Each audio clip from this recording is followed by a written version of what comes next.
जिस बाप की जवान बेटी ब्याह के 14 साल बाद भी घर बैठी हो, उसे अगर पता चले कि उसका दामाद पूरे 14 वर्ष बीत जाने के बाद उसकी बेटी को लेने के लिए आने वाला है, तो उसे भला नींद कैसे आ सकती है।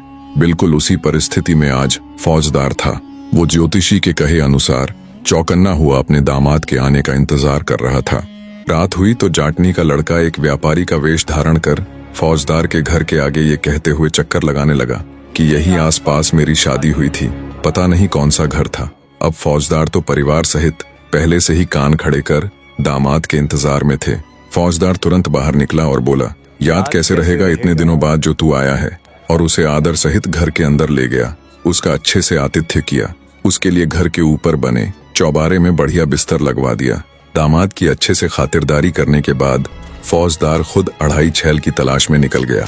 जब आधी रात हुई तब जाटनी के लड़के ने पास सोती हुई फौजदार की लड़की को उठाया और चाकू दिखाकर धमकाते हुए बोला, जरा भी शोर किया तो जान से मार दूंगा, और उसके सारे गहने आदि उतरवा लिए।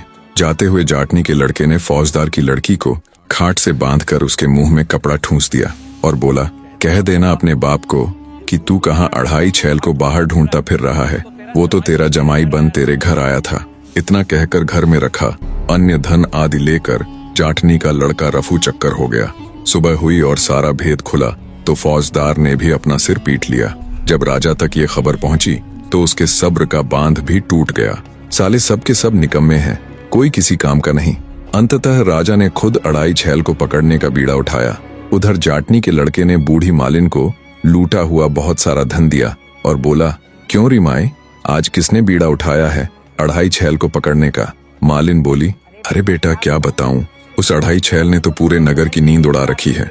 अब खुद राजा महाराज ने ही उसे पकड़ने का बीड़ा उठाया है।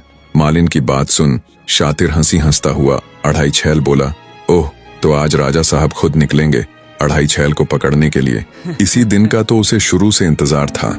रात हुई तो राजा ने नगर के चारों दरवाजे बंद करवा दिए और आखिरी दरवाजे पर अपराधियों को ठोकने वाला काट रखकर खुद वहां पर पहरा देने लग जाता है।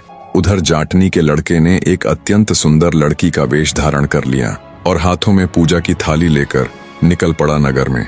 जब सुंदर युवती बना जाटनी का लड़का राजा के नजदीक से गुजरा तो उसे देख राजा को भी बड़ा अचंभा हुआ। सोचा, नव युवती इतनी रात को हाथ में पूजा की थाल लिए भला कहाँ जा रही है। राजा उसे आवाज देकर रोक लेता है और कहता है, कौन हो तुम और इतनी रात को कहाँ जा रही हो।